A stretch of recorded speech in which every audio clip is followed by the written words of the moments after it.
Recording, yep. G'day guys, welcome back to Beers and Breakevens, the late show. Kat Haddad still on holidays. She's been gone forever. What the fuck is she doing over there? Is she ever coming back? What's doing? Yeah, she's got a bit to answer for when she gets back. That's her 15th official warning. She's had a few. She's had a few. She's not short on official warnings. We have got Matty the Border Boy with us once again. Welcome in, my friend. Yeah, it's a late show for a reason. It's very late as late right fuck. now. It is late tonight. It's late as fuck. So let's get to it. Yeah. Scissors, paper, rock, you and me. I'm going left-handed again. Are you Really trying to rattle me like last week? Yeah, I mean. Worked well. Nothing else is Going working for about me. 5 in a row. Let's go. Scissors, paper, rock. Fuck, I'm good. He's got one. You can take the new ball, kid. All right, mate. First question, Matty. What do we got? Okay, this is from Anthony. Is it time to give up on Howarth as a pod? Scores have been disappointing, but Storm on an attacking role with a soft upcoming draw. You know what? I'd hold Jack Howarth just for a few more weeks. I think, whether or not it's a long-term hold with the Origin coverage and that, he's not going great, but 450k, I just think the draw the Storm are coming into had his moments. He's just had no attacking stats, as you said. Dolphins this week, Bunnies, Raiders, Tigers. There could be some great scores in there. So stick strong. You don't necessarily have to play him. I'd hold. Yeah, I think you've already got him. You hold him. I think the other beauty of him, mate, is when they get out to these big leads, he's the last bloke that's going to get rested. So he'll always be on the field. The stats will come. As Timmy said, you don't have to play him every week. Pick and choose your moments. But if you've already got him, I'd be holding him for sure. All right, next question. This is from Jay, who is currently 47th ranked overall. Jesus. In brackets, a big flex. Not sure if he put that in or one of you guys. Nah, he put it in. Okay, well, it is a big flex. Congratulations to you, Jay. His question is, Naf to Egan or Fifita? I think it just depends what you want. Are you looking for cash? Are you looking for points? I personally think Fifita will score more points, but I think Egan, you'll make money, and I don't think the points will be that crazy. So I kind of lean towards Egan at the moment. If he starts this week, I think I would definitely go Egan. What are your thoughts? Yeah, firstly, on the 47th big flex away. If you're sitting 47th, it won't last Fucking forever. hell. It might. So, yeah, enjoy it while it lasts. It's very tough. If Egan starts, I would go down to Egan, bank a few points there and the cash. If Egan's off the bench as named, it's a bit different. Maybe you go David Fifita. So I'll say Egan, but yeah, it's tight, isn't it? Jeez. Yeah, it is, yeah. Okay, from Carly Walls. Is it an option to hold Arthurs through Origin and then move him on? Yeah, interesting. I would say no, probably. I'm just rapidly under pressure trying to look at the Broncos Origin schedule. Misses round 12 and round 15, their first two major bye weeks for the Broncos. So based on that, he has a poor Origin run. So no, it's a sell. And because I've given Guru the goods there, I know he's going to follow me into it. Oh, yeah, it's a no. I think you can do better than Arthur's, in my opinion, and no. No, thank you. This is where the buy coverage stuff comes into it. And if I look at it and he was playing all three of the major buy rounds, I go, all right, maybe there's a world where you can hold, but with that one, it's a negatory. Yeah. This is from Tom Soy. I'm ranked inside the top 1K. Is May a must? I currently have Haas, Lindsay Smith, and Tino in front rowers. Is that saying he doesn't have Terrell May at the moment? Doesn't have Terrell May. So He's in the top 1K. Jeez. That is a very fucking good knock.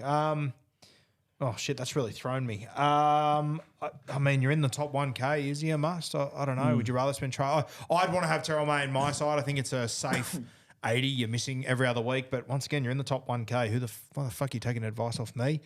I still kind of say yes, but I guess he's going to play Origin in a few weeks' time. I don't know. I'm sort of thrown by that one. I'm on the back foot. I would buy. He's putting up, he's averaging 80, playing these absurd minutes. He hasn't really had, I don't think he's had a try assist or anything yet. So, you know what, mate? And I see the idea of getting aggressive and being in that 3% who don't own him. What happens if he goes down injured or suspended or anything like that happens? But the numbers he's punching out, I'd be adding a fourth gun front row forward and I'd make the move on Terrell May. Can you imagine a world where we're advising people to buy a 700k front row forward with a break even of 55? We're dreaming right Wild. now. We're in a nightmare at the moment. Fucking insane. Yeah. Next, Matty. Next question from Lachlan Brewer. I have jumped 15k spots to 8k overall and the group chat didn't care. Do I get new mates? Yeah, you sack the group chat. If they're not getting around a 7K jump and getting around you, look, this is a real... Well, sorry, it says jump 15K spots. So I think he's gone from even better. 22K. Yeah, 15K jump to up to 8K. 23. The boys need to get around this more. This is a real one. Like, I can just imagine your draft chat, Roo. There would never be a word of good work or great trade or anything like. There'd be some dark shit going on in your draft trade. I haven't got a compliment in 14 years. It's fucked. And I wouldn't change it for the world. I actually think they're good mates. Mate, it's one thing I will never compliment mates when they do well in Supercoach and when they win a bet. Yeah. It's the last thing I want to see you do. You be as successful in your life, your career, your family. I'm happy for you. Those two things, fuck off. If they can, it's a good point. If they congratulate you, they're probably fake mates. Yeah. Like, they're not comfortable enough to tell you how they really feel. Like, every time you two tell me about a great bet you got, I'm filthy. I'm not even slightly happy for you, and nor should you be happy for me. Yeah, okay. Could be the best point you've ever Dark made. area, Could be the right? best point you've ever made on this show, mate. Thank you. I'm wearing I a appreciate Chiefs shirt, but when you said that the Chiefs win the Super Bowl, you win a certain amount of money, I was going for the other team. Fucking oath. 100%. Still haven't got over that. It's fine. All right, next question, Matty. All right, from Dan O'Connell. Chasing the upside captaincy score has been killing me weekly. Continue chasing that high or just lock in Haas captain? Man, this guy needs Grammarly. There is no punctuation here. Or just lock in Haas captain and take the 70 to 100 weekly and cop missing some higher captain scores potentially. Cop that, Dan. Yeah, jeez. I'll add another one into Dan's question, and no, I did not write it. But you could add Terramay to that argument as well. If you just lock in these big scores that they're punching out. No, chase it. Go for it. Go for the 100+ scores. I still think if you want to lock in one of them as a VC or something, sure. But I think captains wise, I think there's enough good stars that are doing good things to go for it personally.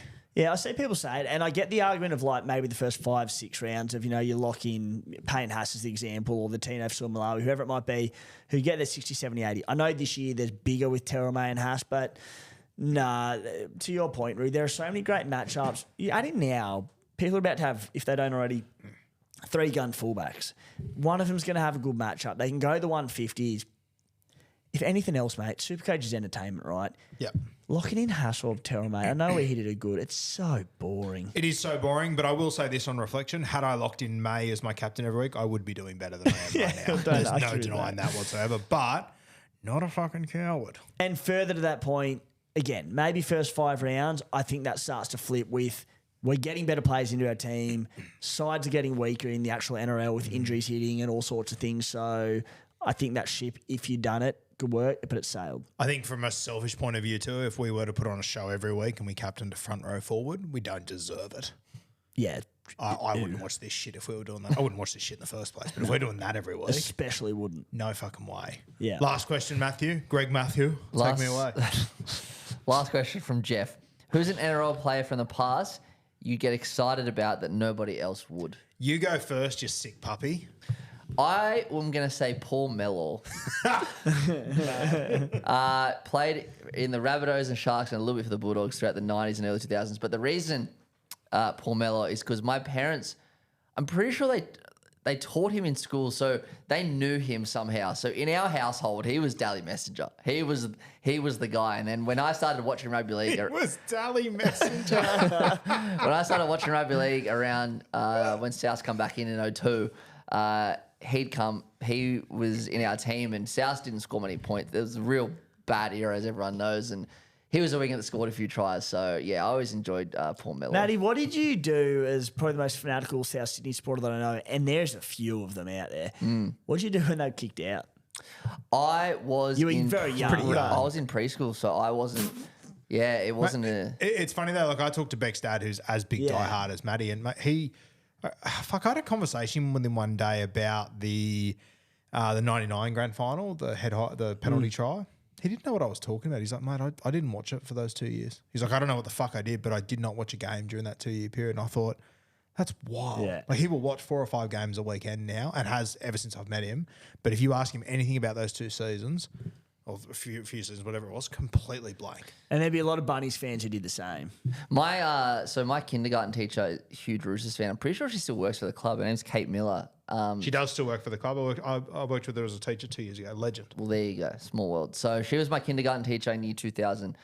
and I was a 5-year-old kid, impressionable, and she tried to convince me to go for the Roosters, and I went home and told my family that I'm going to go for the Roosters, and South weren't even in the comp, and I was made to go for South, and they weren't even in the competition. So my dad actually took me to my grandparents' house, and they explained to me that, okay, that you actually have to go for this team. They're not in the comp anymore. Your dad and your pop are very sad, but they'll come back one day, blah, blah. So, yeah, that was... It's not a cold, though. Like, my heart skipped a beat for a second there. I thought we were going to get that Matty for a week or 2 weeks or a month or 6 months was a Roosters supporter, and he would have... There'd be nothing he would have ever regretted more in his life. I'll tell you what, there's not many people that have the balls to say no to Kate Miller too. That lady used to scare the living shit out of me at times. So Shout out. Shout out to you, Matty, for that sort of bravery. Who have you got in there? Mate, the one and only David Stagg that no one would give a shit about, but I love David Stagg. You know, I was a big fan of the Doggies growing up as well, and probably even sort of the back end of it. But what David Stagg did for the Doggies in his era, honestly, as a Queensland hater as well, even when he was at the Broncos, I grew up, still am, a runt, playing rugby league, and like I was an absolute twig playing footy, going through the grades as a young fella. And I used to just love watching players in the NRL who were tiny and used to just play above their weight. For the record, not saying I did that, but I used to love watching the ones that did. Because like every kid, I had aspirations of playing NRL. I'm like, oh, I'm a twig. How the hell could I do that? And then I'd watch like David Stagg go out there. Looked like he was about 75 kilos, ring and wet, playing lock, making 50 tackles a game, playing any position. I just love David Stagg, so he's my one. Fun fact, Timmy, when you were in America a few months ago, before everyone else went to Vegas, we went up to the Dolphins, did a live show, and it was me, Hammy Denon, and David Stagg. That was the live show. Of course it was. I actually met him in Perth last year when I was at the Dolphins over there, and he said hello. I said hello to him, and he goes, "Oh, you're on Bloke and Bro." I said, "Yeah, mate. My co-host Tim Williams absolutely fucking loves you." He did not give a shit. He couldn't have cared less. Which I was like, "Oh, yeah." I thought that was worth sharing. Anywho, that's me. My turn. I'll tell you what. David Stagg doesn't know who I am. Shock. Now, this is one that I'm going to throw in there that he's a very, very good player. He's probably like the best player out of the guys we've mentioned. But even on the weekend, the Titans were warming up and Jim Dimmick walked along in the background. I went, oh, there he is, Jim Dimmick. Yes, fuck yeah. So Jimmy I've always been a big fan of. Two that came to mind when we were talking for me, Brent Sherwin and Tony Carroll. Two guys I always love. But number one for me, ball playing forwards, ball playing big boys. I will always get weirdly excited when I see Adam Cuthbertson. He's playing for the Mackay Cutters a couple of years ago, and I got very hot and heavy. Adam Cuthbertson, yeah, that's fantastic. You know, when you talk about people like, oh, they passed away too early, he went to the Super League way too early. Yeah. Way too fucking early, Adam Cuthbertson, one of the greats. Anything else that came to mind there? Any other names you want to toss Owen up before we hit Craigie. the frog? Owen Craigie. Big O. Yeah, very, very good shout. He was the first Rabbitohs player to give me an autograph. It was in Rebel Sport. I'm pretty sure it was in Maroubra somewhere when I was a kid. Yeah. My first autograph was actually Keith Galloway. So that actually, he's probably the one, to be honest. Like my dad was a teacher at Maris Cogra, and Keith Galloway was playing first grade for the Sharks in year 12. And I went to work with him in the year 12 graduation, and I sat next to Keith Galloway as he graduated, which I thought was the coolest thing ever and still do. So he wrote in my autograph book, "Go the Bunnies, I'm sure they'll come good someday." And they did. And they did. And they did. Who was yours again?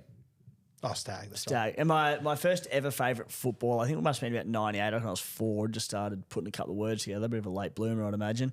Rocket Rod Silver. Oh, yeah. I loved Rocket Rod Grant. My Good first play. ever favourite footballer. How good. I enjoyed that. Yeah. Very good. The Beers Breakevens crowd, make sure you leave a compliment in the comments for Matty. He's done a big shift for us tonight, going above and beyond, as he always does. A real trenches footballer, Matty the Waterboy.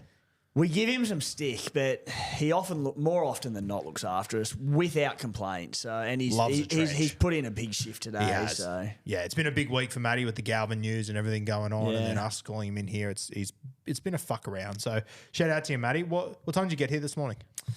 I think I got here at 7 something. yeah, Hot tip It's 10 p.m. right now, Yeah. so Matty's done a fucking shift. We're going to let him go home. Well, actually, we've got about 40 minutes of shit to do, so we're going to get off the air because we've got to get Matty home to his family at some point. And mine probably aren't excited to see me, but I'll be there anyway. So how good. We'll see you next week. Oh, good stuff.